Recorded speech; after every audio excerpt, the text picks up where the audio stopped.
Thank you, Ellen. Thank you, everyone, for coming tonight. There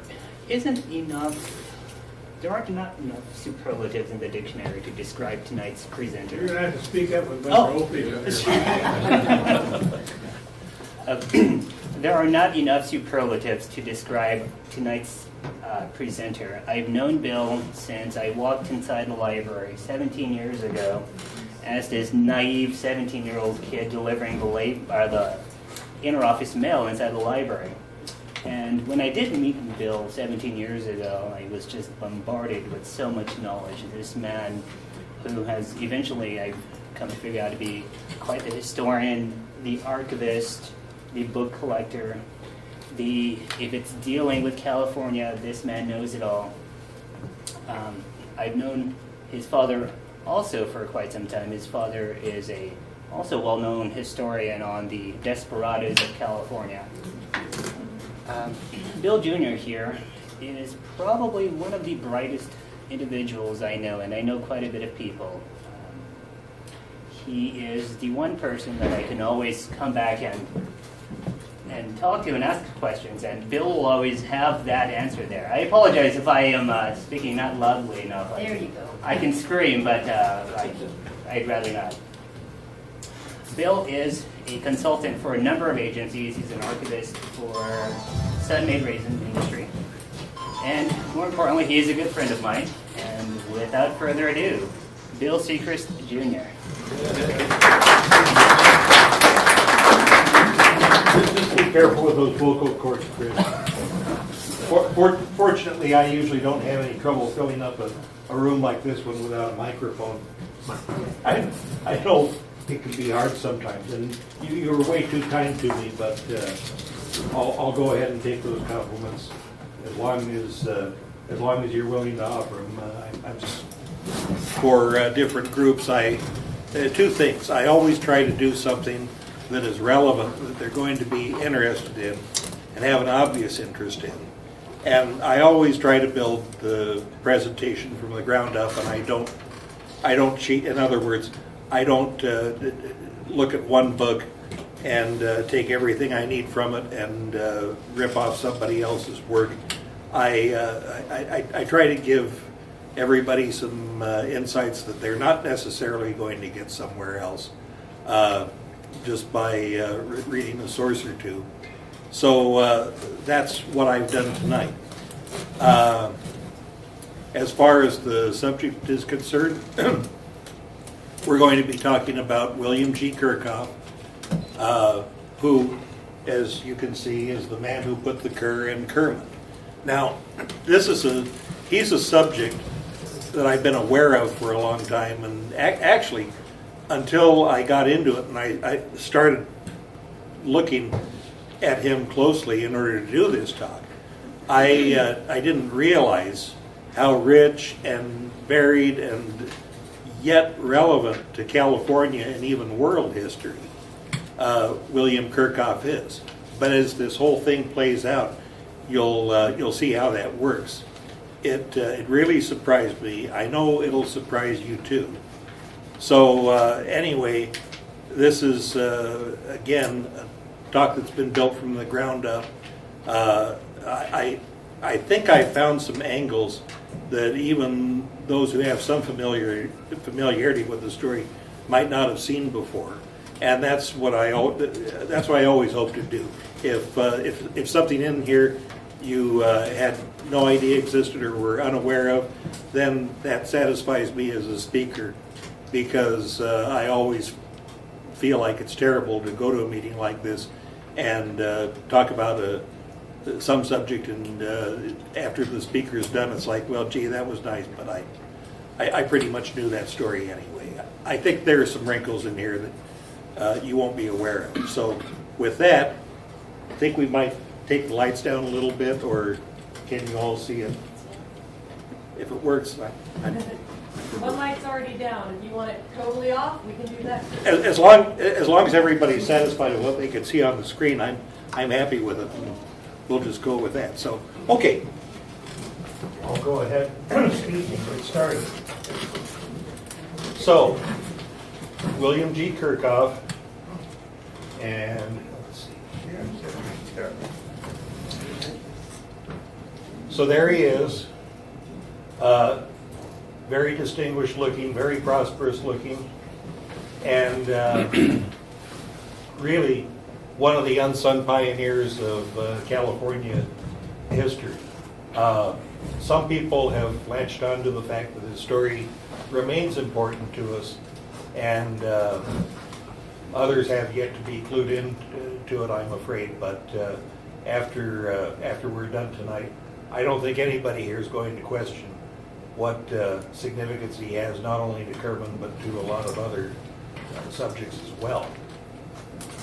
So where does it all begin? Terre Haute, Indiana, 1856. He's born there. He's the son of George and Philip. I may be slaughtering the pronunciation. George and Philippine Kerckhoff. They're immigrants from Germany. Like a lot of Germans, I suppose. And this is one thing about the story. You know, Kerckhoff doesn't seem to have been the sort of person to leave behind notes and diaries, or if he did, the family still got a hold of them, and nobody else has seen them as yet.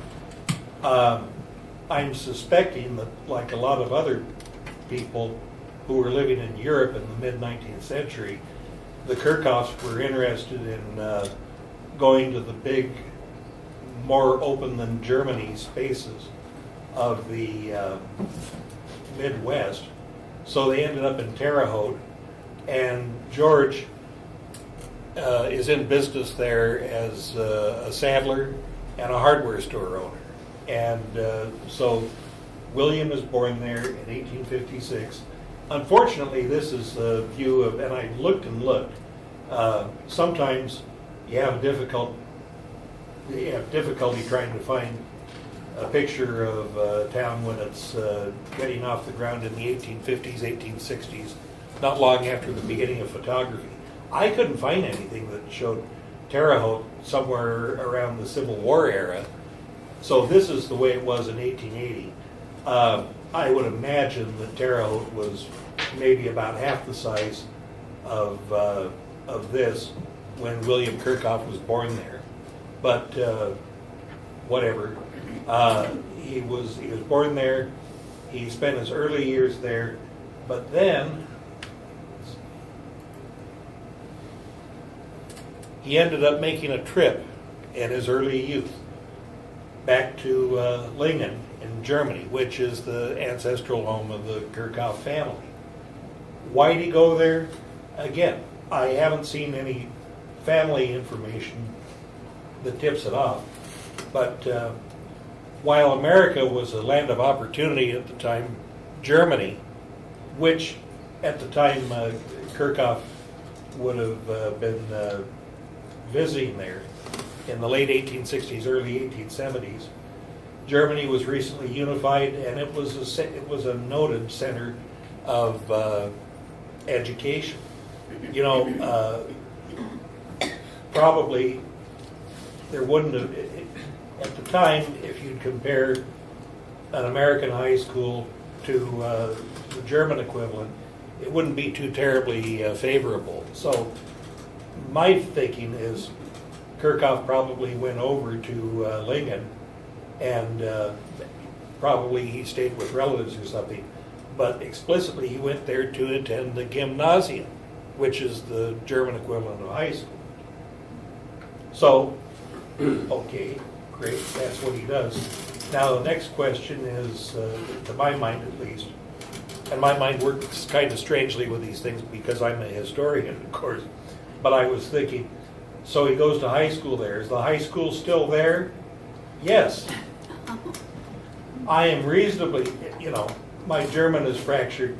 I can only get so far with these things, but looking, I believe this is the sole, Lingen isn't all that big. It's 30,000, 40,000 people. It's in the province of Hanover. It's in the northwestern part of Germany. It's very close to the Dutch border. I wouldn't expect that they'd have anything more than one gymnasium even today. And this is it. Now, from this aerial shot, you can see that the buildings must be a lot different than they were when William Kerckhoff attended the gymnasium, but it's been changed around, but the school itself is still there. So this is where William Kerckhoff obtained his formal education, and after he graduated from the gymnasium, he didn't do anything else, which education-wise, which is a little bit surprising, but maybe it all fits into the overall scheme of things. You'll see what I mean as I go along with this. So, in 1875, 1876, just like his parents had somewhat felt wanderlust, and it's like, let's get out of Germany and go to Terre Haute, William and his cousin William Reisman decided to take a trip to California.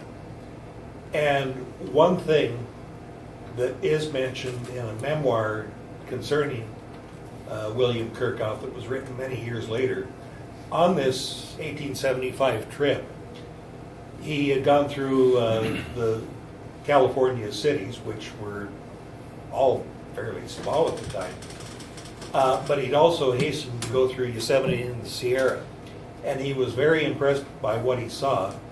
And that imbued in him a love for the outdoor spaces of California. And after that, he was an avid camper. He was an avid pistol and rifleman. He liked to go into the Sierra for recreation. And it all started when he made this trip through California. He got a few odd jobs. He wasn't scared of, he went over to the San Gabriel neighborhood in Southern California, and he got a menial job there.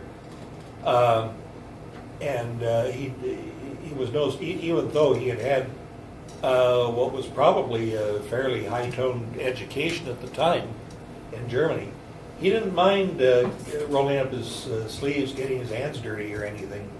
And so he worked around at some odd jobs and then finally decided to settle here.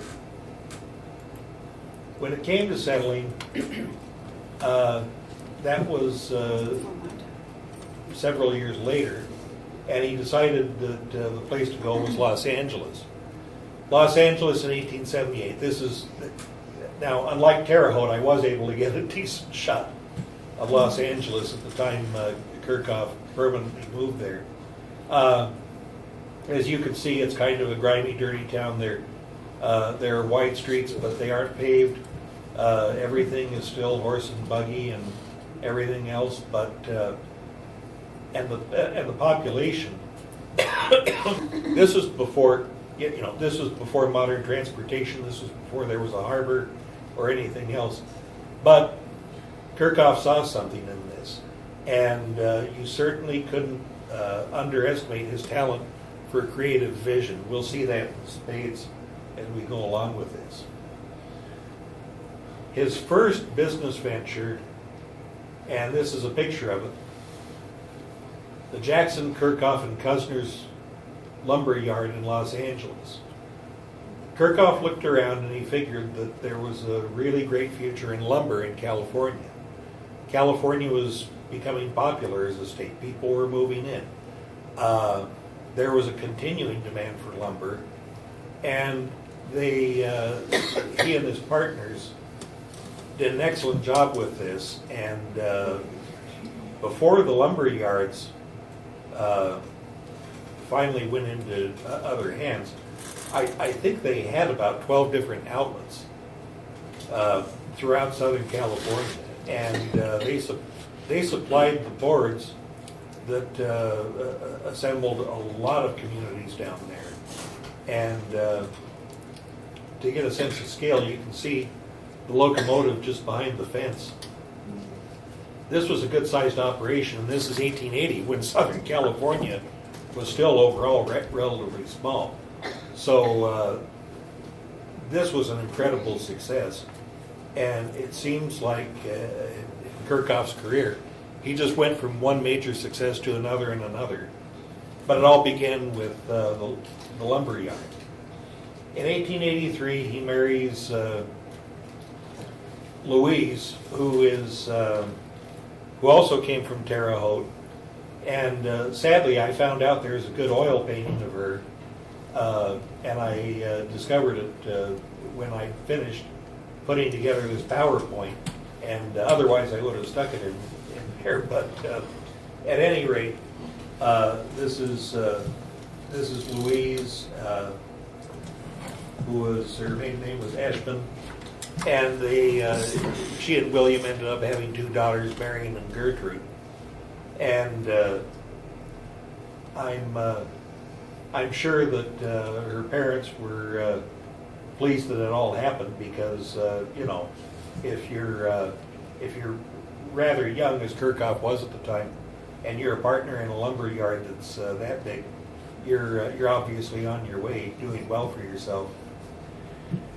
One thing about the lumber yard was they had to regularly raid the forests of Northern California, and they had to develop reliable and cheap transportation to get that lumber from the northern forest to Southern California.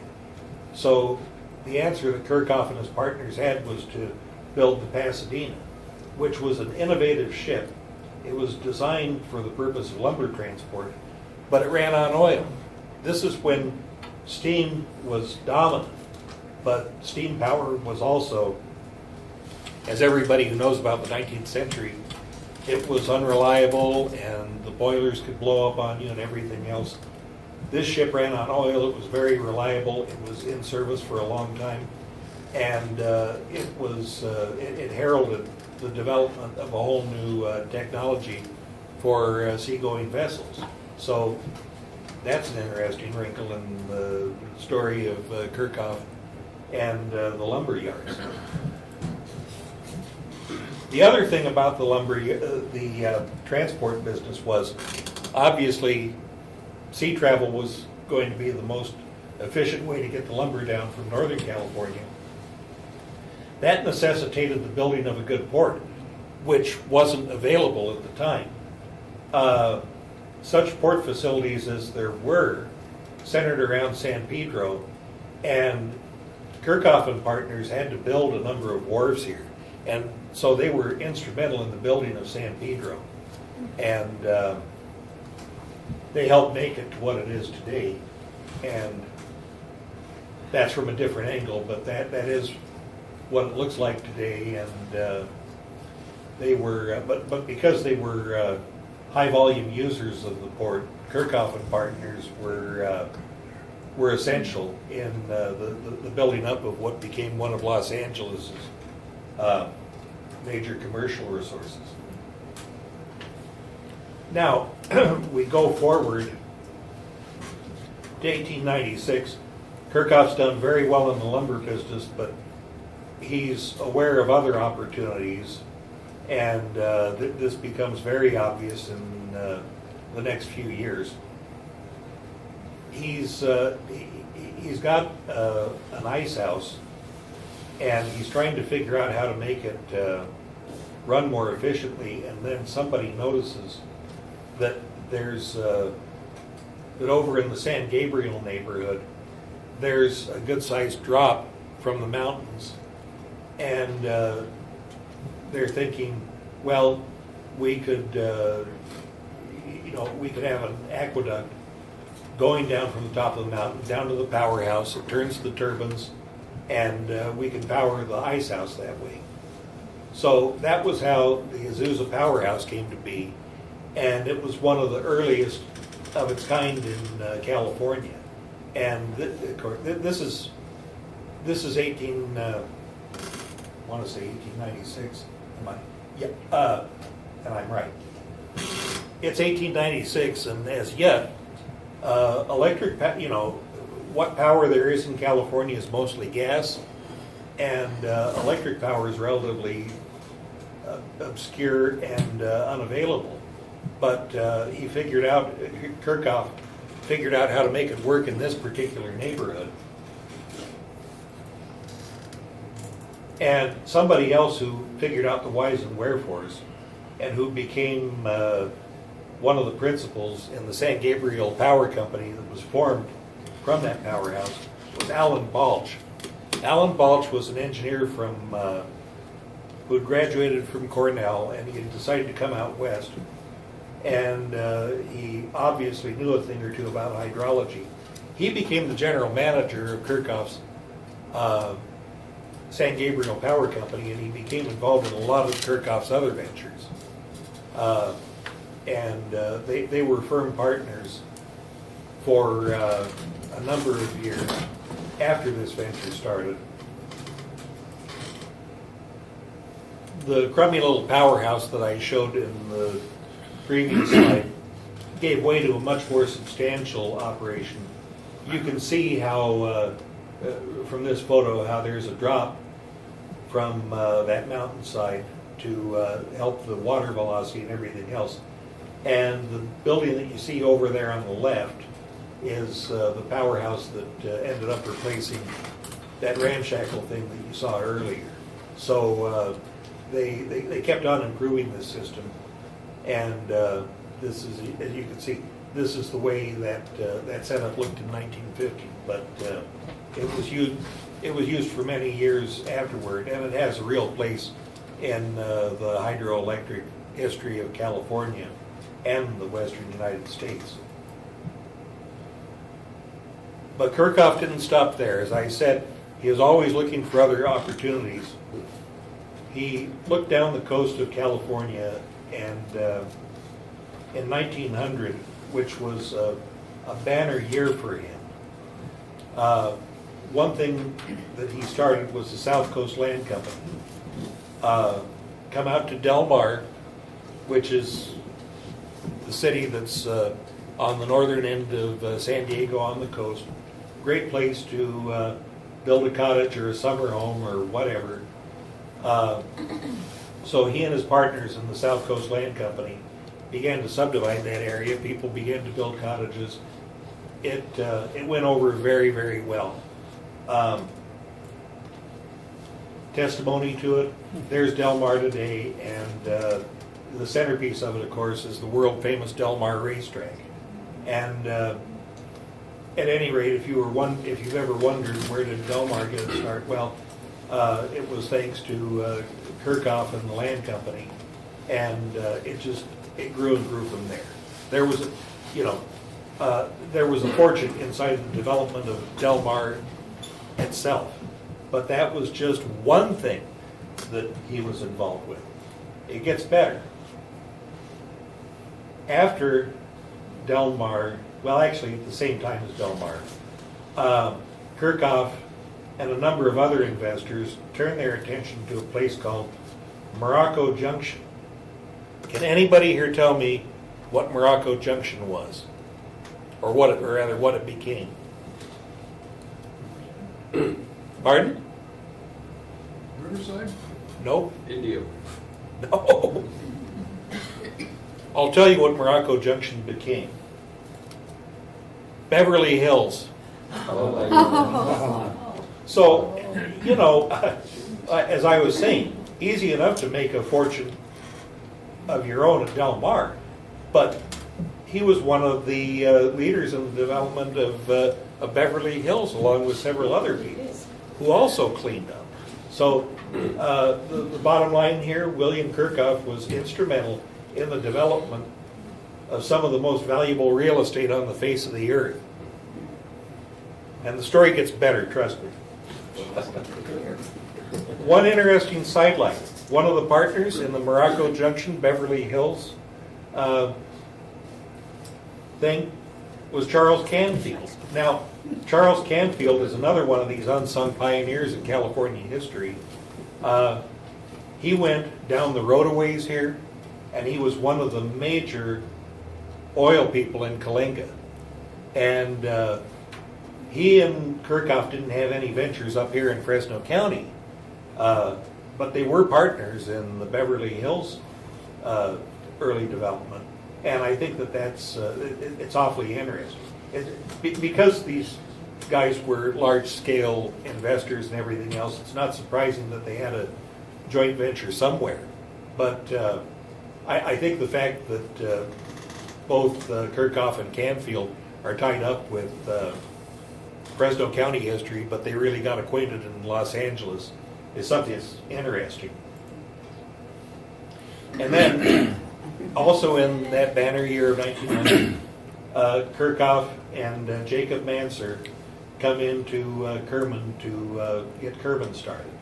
And that's a story that I'm just going to gloss over for obvious reasons, but I think it is fascinating that all in the same year, 1900, he gets Del Mar off the ground, he gets Beverly Hills off the ground, and then he gets Kerman off the ground. Manser was his partner in this. At first I was going to make this talk about Manser, assuming that information about him was low-hanging fruit.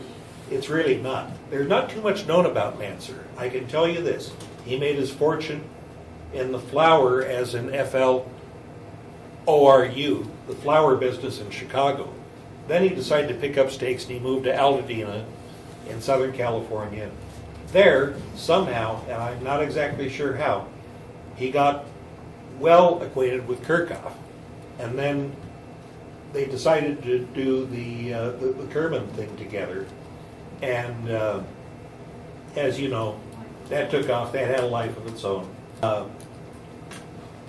And here's something that's interesting. When Fresno Irrigated Farms, which is Kerman and Manser, excuse me, while they were selling property out here, they put forward this advertisement. And when I saw this, it really cracks me up.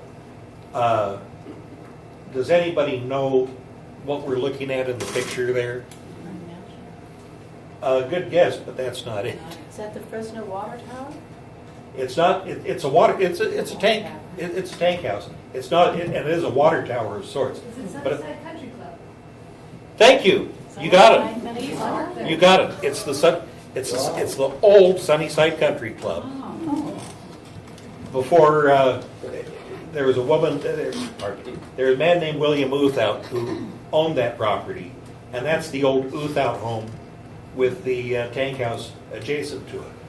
But yeah, why did so?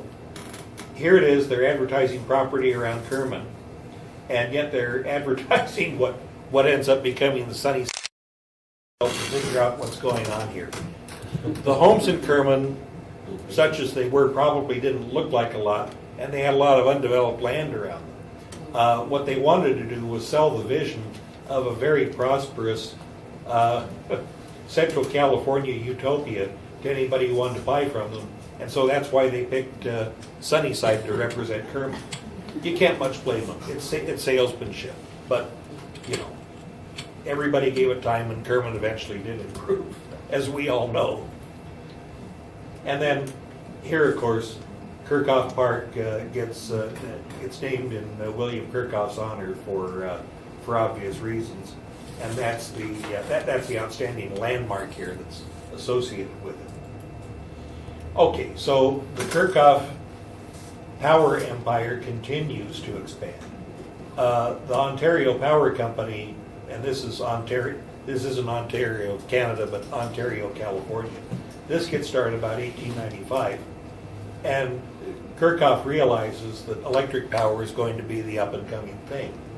So he buys the Ontario Power Company, and then he starts the Kern Power Company, which is harnessing hydroelectric power from the Kern River. And the Burrell Station was one of their earlier ventures. So, and that's a picture of it sometime after, it was right around 1902 that this is all going on. And there's an early shot inside the Burrell powerhouse. Burrell was named for an engineer who was associated with the Kern Power Company. So, Kerckhoff is sitting with this interesting portfolio of hydroelectric properties, and somehow, and we're not exactly sure how, he rubs elbows with Henry Huntington. And Henry Huntington, of course, if you've been to the Huntington art gallery and library in San Marino, you know maybe a little something about him, but he was a very important early developer of business and industry in Southern California. Specifically, Henry Huntington had a lot of streetcars, and those streetcars were all running off of electric power. So with Kerckhoff buying a lot of power companies, it became rather natural for him to cross paths with Huntington, who needed power very badly. And remember, there's not a whole lot of electricity that's available in California as yet. It's selective and it's relatively rare, and they're going to push these streetcars forward. So Kerckhoff and Huntington begin to talk business. To that end, in 1902, they formed the Pacific Light and Power Corporation, and this was steam, electric power being relatively scarce. This is a steam generating plant that they opened relatively early in Redondo Beach. They had other facilities as well. And again, the main thing was to first power up Huntington streetcars and then slowly gain other customers as electricity caught on in popularity.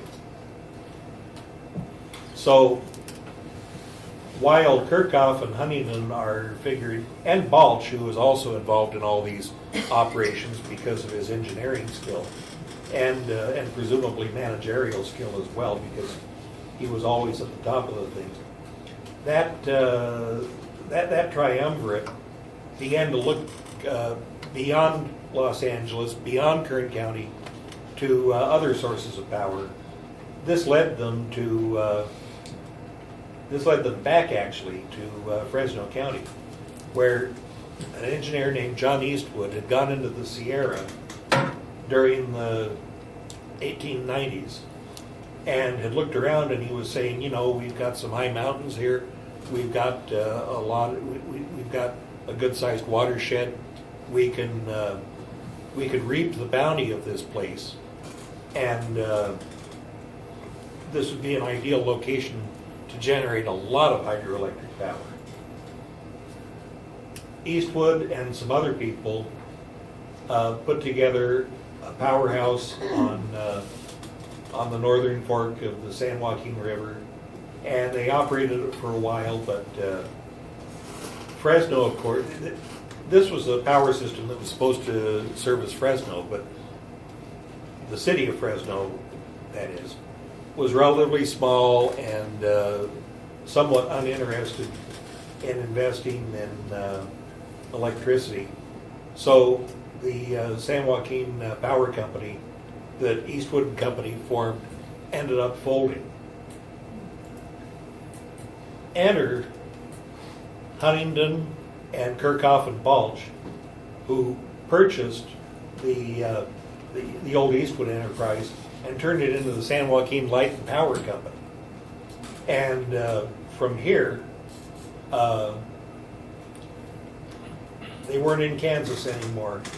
This is big money. These are people who are willing to put together something extraordinary and move beyond that single powerhouse that you just saw in order to generate electricity on a mass level.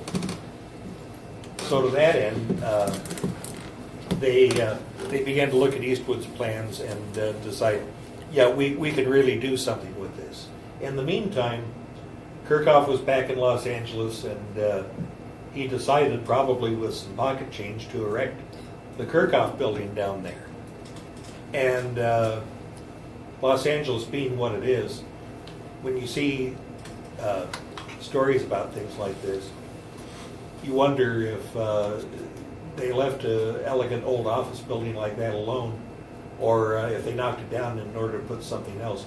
This, by the way, was designed by a firm called Morgan and Walls, and very characteristic of the period, very substantively built. And I'm happy to tell you it's still there, and the integrity of the building is good. As you can see, they haven't, aside from some cleaning and coats of paint and everything else, that building is pretty much the same way it was when William Kerckhoff finished building it, which is great. Along with that, Kerckhoff decided that since obviously he was really making it in this world, he went over to the West Adams neighborhood in Los Angeles, which was the most fashionable district of its kind in Southern California at the time, and along with an architect from the Green and Green firm, which, if you know about architecture and specifically Western architecture, Green and Green is celebrated. They built some of the great craftsman-style houses in America. Well, Kerckhoff didn't want craftsmen. He wanted, as you can see, more or less a Tudor-style type house, and he got it. And it was very, as you can see, it was very substantial, very elegant looking, and for anybody on the street, it would immediately indicate that here was someone lived here who was very prosperous indeed. Is the Kerckhoff House still standing? Yes, thankfully. That West Adams neighborhood is very close to the USC campus. And funny enough, or maybe not funny, this is now the administrative headquarters of the Annenberg School of Communication at USC, which is very close by. So they have repurposed the house, but the great thing about not only is it still standing, there's the front doors, a few kind of annoying additions, but again, the integrity of this place is good. And there's a shot inside of the house. So once again, excuse me, just like Kerckhoff's namesake building, this is a structure that has pretty much survived the same way William Kerckhoff left it, which is gratifying and great considering how frequently things change in Southern California and anywhere else in California for that matter. Bill, how old was he at this time? Well, let's see. He was in his mid-40s. That was all. Yeah. Okay, so now we're going to shift the focus back to Fresno County and its eastern part and the Sierra part. So that triumvirate, Kerckhoff, Huntington, and Balch, began to set up the Big Creek Project. They had taken John Eastwood's meticulous instructions and figured out we're going to set up a bunch of dams, we're going to set up a bunch of reservoirs, we're going to set up a bunch of powerhouses, and we're going to supply electricity for all of Southern California, and most importantly, for Mr. Huntington's streetcars. But they were getting more commercial, residential customers all the time. It was a growth industry, no question about it. So the Big Creek Project is inaugurated thanks to those three men, and it's one way they've described Big Creek is it's the hardest working water in the world. You go from one reservoir and one drop to another, to another, to another. You're harvesting hydroelectric power at every step, and it's very cleverly thought out. There's a map of the system as it is today, and this kind of shows you how it goes into the from the upper reaches of the San Joaquin River. It's the dams and the reservoirs and the powerhouses that supply all this power and have ever since Big Creek went online. It was a tremendous enterprise. This has been rightfully compared to the equivalent of building the Panama Canal in the eastern Sierra of Fresno County. Major construction was going on there for a good 30-year period. It didn't happen overnight. They had to fight snow. The workers who were up there would be socked in for months at a time. They'd have to bring supplies to them via dog sled. It was a very labor-intensive, very sometimes self-sacrificing business to get the Big Creek Project built. But build it they did. That's that's the beautiful powerhouse number 3. That's one of the main elements of the whole Big Creek system. And again, it was all set up to help power Southern California. And here it is from another vantage point. Not the greatest looking shot, but I have it in here because while they were doing the work on the powerhouse, you'll see that dome right up above the powerhouse. And that's now known as the Kerckhoff Dome. And starting from near the top of it, they have a very steep drop, and the penstocks full of water come down there, and they turn the turbines inside that powerhouse, and have ever since. Well, now that powerhouse has been in business for over a century, and it's still working perfectly well, and it's generated I don't know how many kilowatts during its career. Once again, Kerckhoff isn't stopping for anything. He's one of the founders in 1910 of the Southern California Gas Company. So he's figuring that utilities are a big coming thing in Southern California, and that indeed they're going to be necessary in order for Southern California itself to build up. So they start laying the mains, and the Southern California Gas Company is starting to go after they get they start working hard on the hydroelectric question. But Kerckhoff is on the ground floor of this too.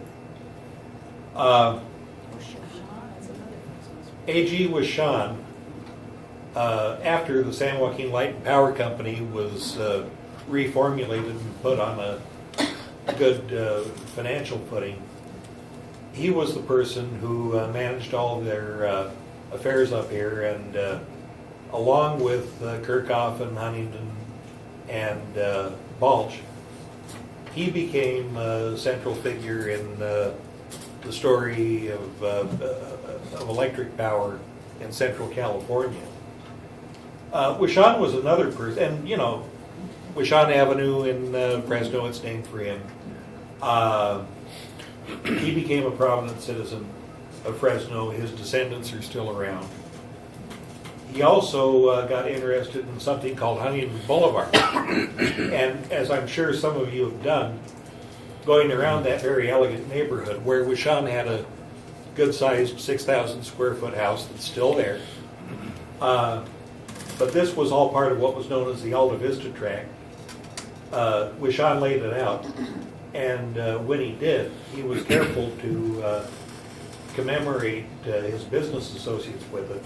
So that's why the main boulevard is named Huntington after Henry Huntington, and then running parallel to Huntington Boulevard are the streets named for Kerckhoff and named for Balch.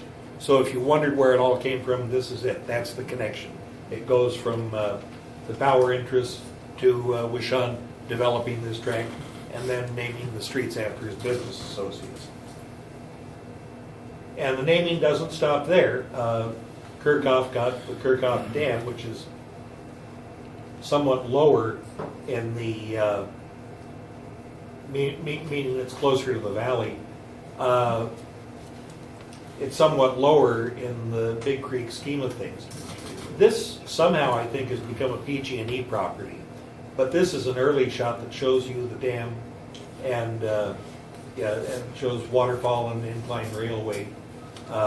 So again, this is another point at which they're harvesting some more power from the hardest working water in the world. And this particular spot is named after Kerckhoff. Well, it takes a lot out of you. You know, Kerckhoff at this point has been in the lumber business. He's been in the power business. He's been in the gas business. He's been in the real estate business. Good grief, what he's done! And you know, his career is understandably winding down by the time we get to 1917. So the Pacific Light and Power Company, which he and Huntington and Balch were principals of, they'd gotten what they needed from it, and they decided to reap another sub-fortune out of this whole business by selling Pacific Light to Southern California Edison, and it's been part of that system ever since. They still have at this point San Joaquin Light and Power. This is kind of sketchy, but this shows you, this gives you a decent outline of the area that San Joaquin Light and Power serviced. You know, it was basically everything from Merced, Mariposa counties down to Kern, and it was a substantial grid, and it continued to grow under Huntington, Kerckhoff, and Balch and Wishon. And its most enduring legacy, of course, is the San Joaquin Light and Power Building, which is still in downtown Fresno and one of the landmarks. And this was the elegant headquarters that was built. It was built by the R.F. Felchland Company, who did a lot of the other skyscrapers that you still see in downtown Fresno. But excuse me. But actually, again, in 1925, Kerckhoff and the partners decided that they'd kind of had enough of power generating. So San Joaquin Light and Power got sold to the Western Power Company, and then Western had some troubles, especially during the Depression era, and then it ended up in that whole power grid that you just saw, along with many additions, ended up in the hands of PG&E, which has it still. Now PG&E got into the San Joaquin Valley. That's the by listening to this, you've gotten a hold of the short story on how that all came to be. And Kerckhoff was at the center of it. So he's sold Pacific Light and Power. He's sold the gas company, and he sold San Joaquin Light and Power. Now, a career shift. I'm thinking, and again, I don't know for sure because I haven't seen the writings, I haven't seen the diaries, but I think it's like it's time for me to wind this career down. But this man had some other aces up his sleeve, and what he did after this point is just about as remarkable as what you saw. And I'd say that, you know, all the different ventures he was in, those are all pretty remarkable by themselves. But the story keeps getting better. Yeah, here's Los Angeles in the 1920s. It's a mess, but it's interesting. Think back to the slide I showed you a while back about Los Angeles in 1878. I mean, it's a whole new world. And William Kerckhoff, because of everything he was involved in, the lumber business and the power business and the real estate business, he's helped create this whole new world in Southern California. He's one of the captains of industries that made what you see happen. But as I said, it's later in his career, and so he's selling out, and he's turning his attention to other things. One of them, in particular, is California Institute of Technology.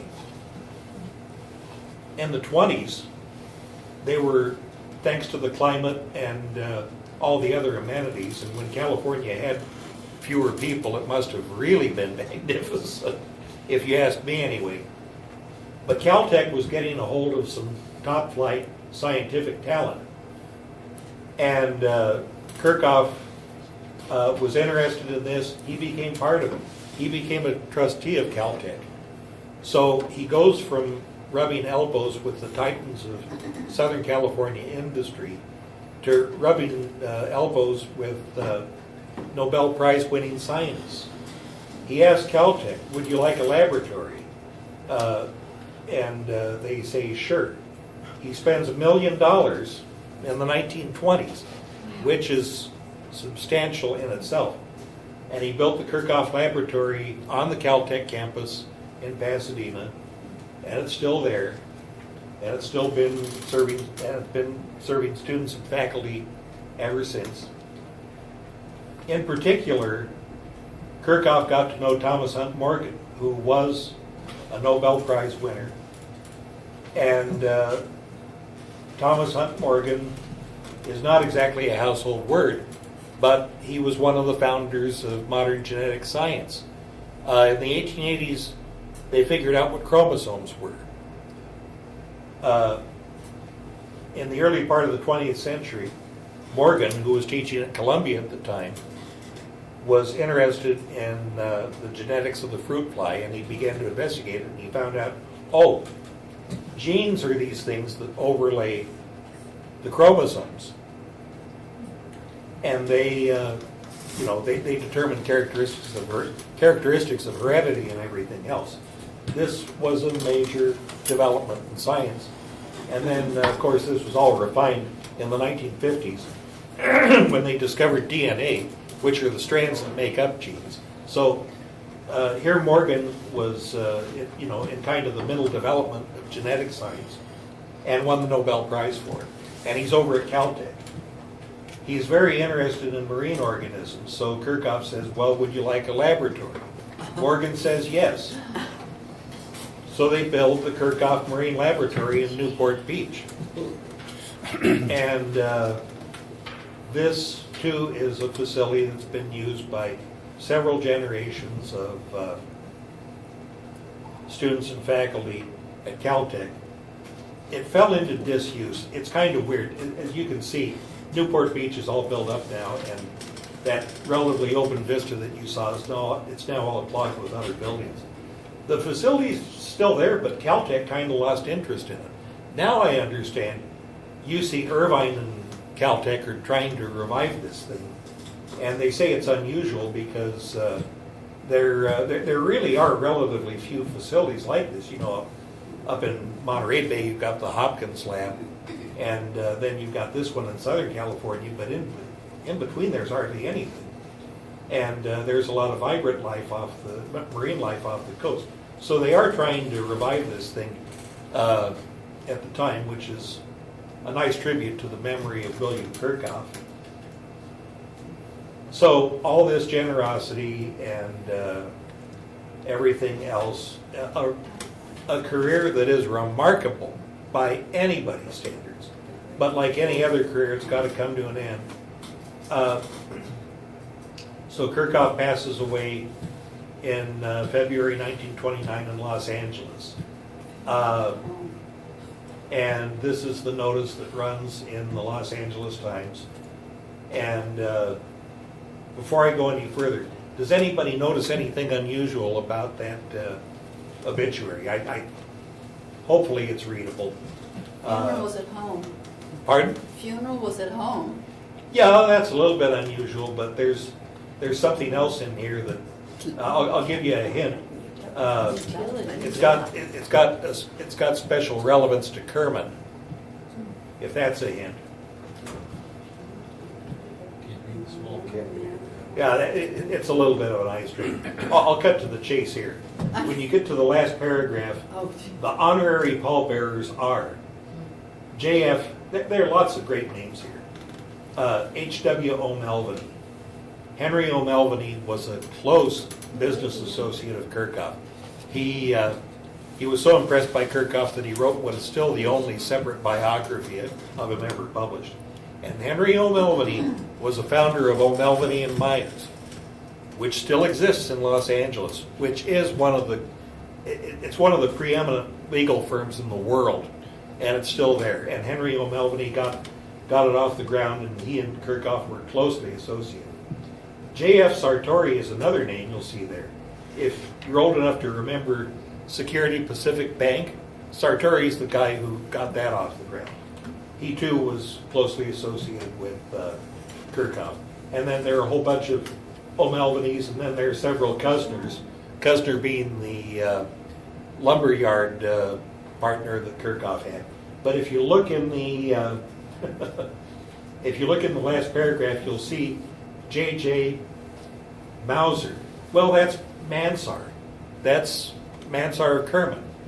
He got so he was an honorary pallbearer at Kerckhoff's funeral, and they meant the Times screwed it up. They misspelled his name, but that's got to be him. And so So Mansar was there when Kerckhoff was no more. And again, if he was an honorary pallbearer, the two must have been personally pretty close, but we just don't know the extent of it. Maybe at some point this can all be found out, but for now that's all I know. Here's an ad that ran in the Los Angeles Times also after Kerckhoff had passed away. And they don't do this anymore. They take off all this, they take up all this white space or black space inside the newspaper to give a very austere tribute. And they say, here they say, due to the death of William G. Kerckhoff, all offices of the Southern California Gas Company will close at noon on Monday. Well, they don't do that for just anybody, and I think you'll agree with me. Kerckhoff wasn't just anybody, he was somebody who was very important. Well, so Kerckhoff has now been buried, but the generosity doesn't stop there. Kerckhoff was a good friend of Dr. E. Seymour, who was the first, essentially, he was the first chancellor of UCLA. And before Kerckhoff passed away, he told his wife, I want to make sure that Dr. Moore gets his building. And so after Kerckhoff had passed, his wife wrote an $815,000 check to build Kerckhoff Hall, which is still standing at UCLA and is one of the, it was built in classic collegiate Gothic architectural style.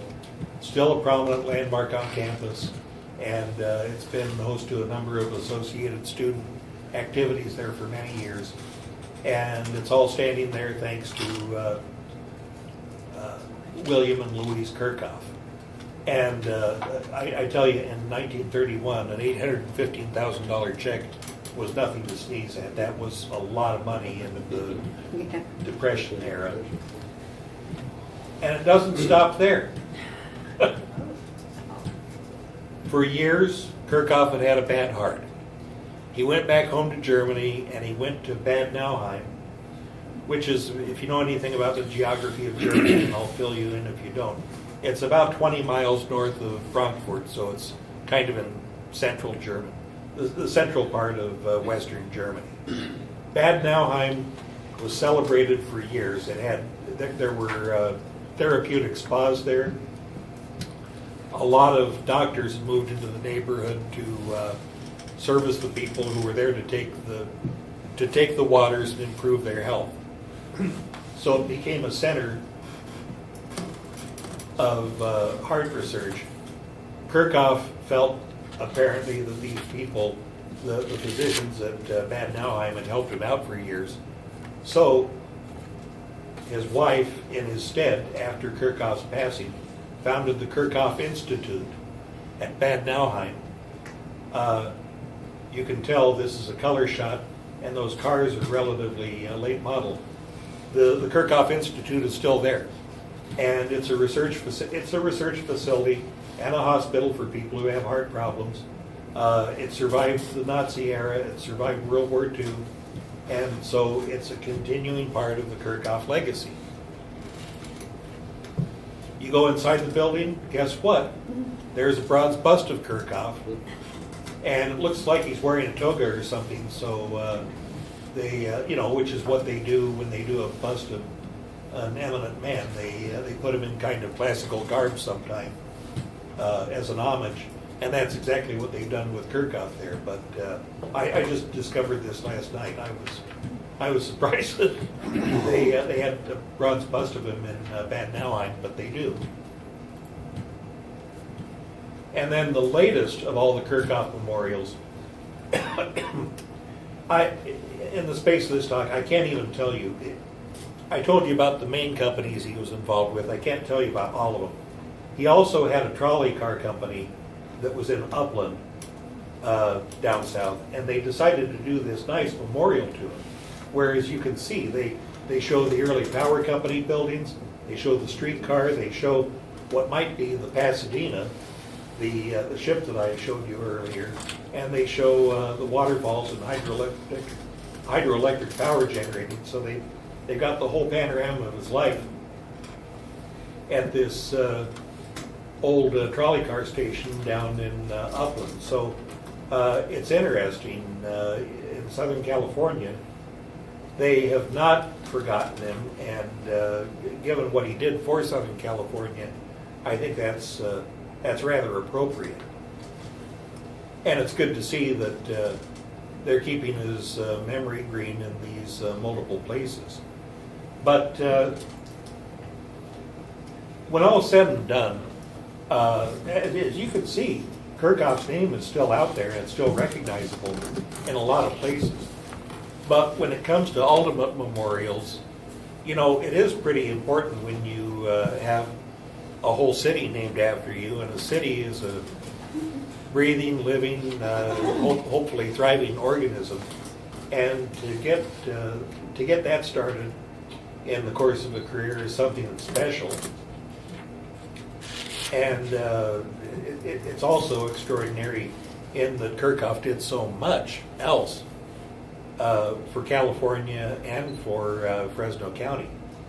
But when it comes right down to it, when it comes to memorials, I think really what the most important of them all is the fact that he's lent his name to a town that's been here and it's continued to grow and be vibrant, and everything else, and the dams and the Heart Institute and the buildings and everything else are nice. But at the end of the day, I still think that this is probably the greatest tribute to William Kerckhoff and who he was. And I'm out of breath and I'm out of my story, and I hope you enjoyed it.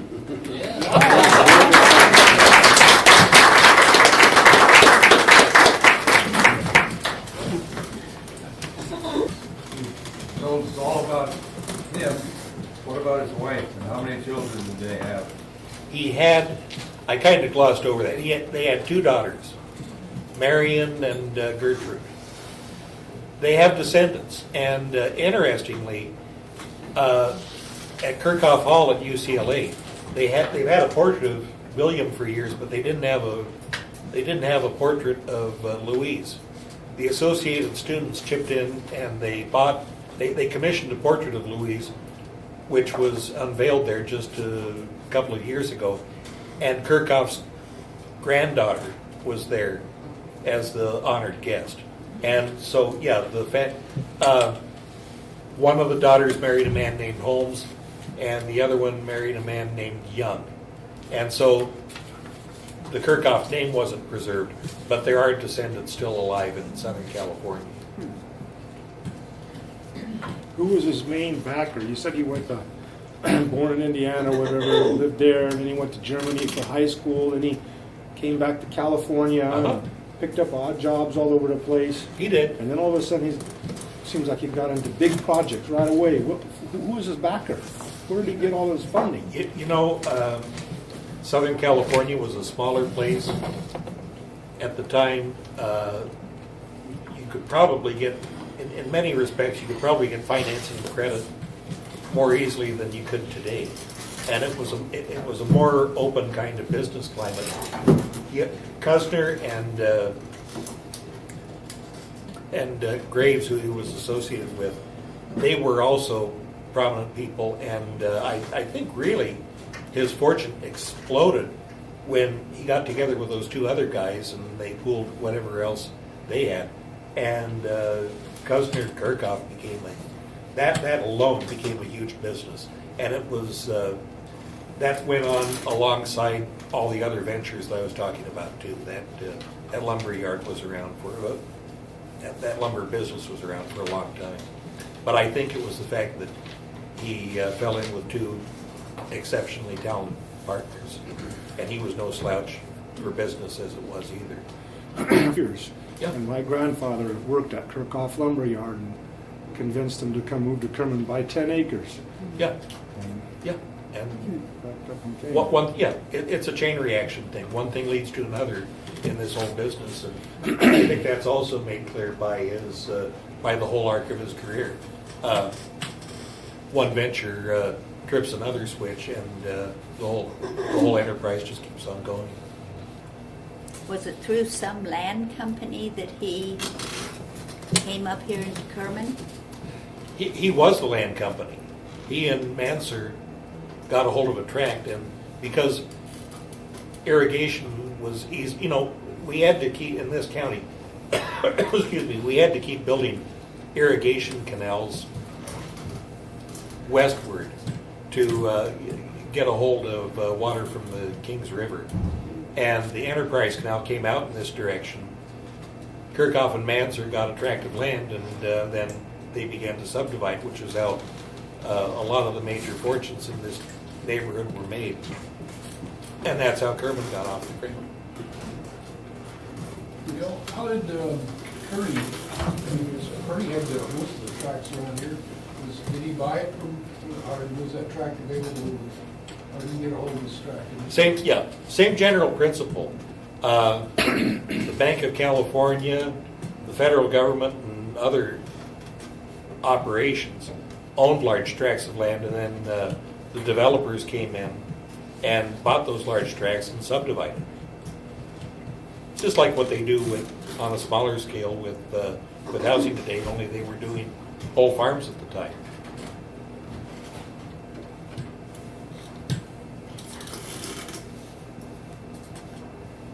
No more questions from the floor. Oh, okay.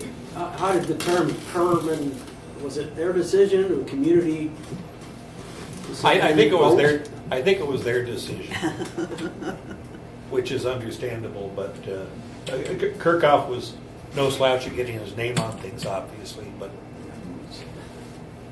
I think when you look at his career, you can rightfully say he deserved it. He was a mover and shaker. You know, I didn't stop to do the precise calculations, but I'm pretty sure that in terms of today's money, he'd be a billionaire. He was certainly a millionaire back then. He'd probably be a billionaire today. Some of those assets were just incredibly valuable. Never heard those stories. Yeah, right. Thank you. You're welcome.